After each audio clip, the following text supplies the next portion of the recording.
নষ্ট হয়ে গেছে। আমাদের পানির কারণে অনেক কিছু ক্ষতি হয়ে গেছে ভাই, ফ্রিজ ক্ষতি হয়ে গেছে, আরো বিভিন্ন প্রকারের কাপড় চোপড়, আরো মনে করেন অনেক কিছুই নষ্ট হয়ে গেছে সব, চাইল ডাইল সব। ভোরবেলায় তো বৃষ্টি, ঘুম থেকে উঠে দেখি পানি আর পানি। না, মালামাল কেমনে সরাবো, একটু দূরত্ব হয়ে গেছে।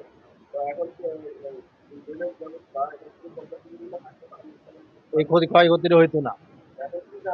এখন আমরা চাই একটা ভালো একটা পানি যাওয়ার মতো একটা ব্যবস্থা, ড্রেন করার জন্য একটা কিছু সুযোগ সুবিধা করলে ভালো হয়। হ্যাঁ, এই আমরা গরিব মানুষ আইছি বিভিন্ন জায়গা থেকে চাকরি বাকরি করার লেগে আইসে, যে এই অবস্থা ক্ষয়ক্ষতি, এটা তো ভাই মানে নেওয়া যায় না।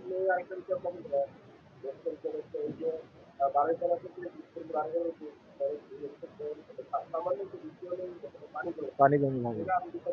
হ্যাঁ, এটা তো সত্য।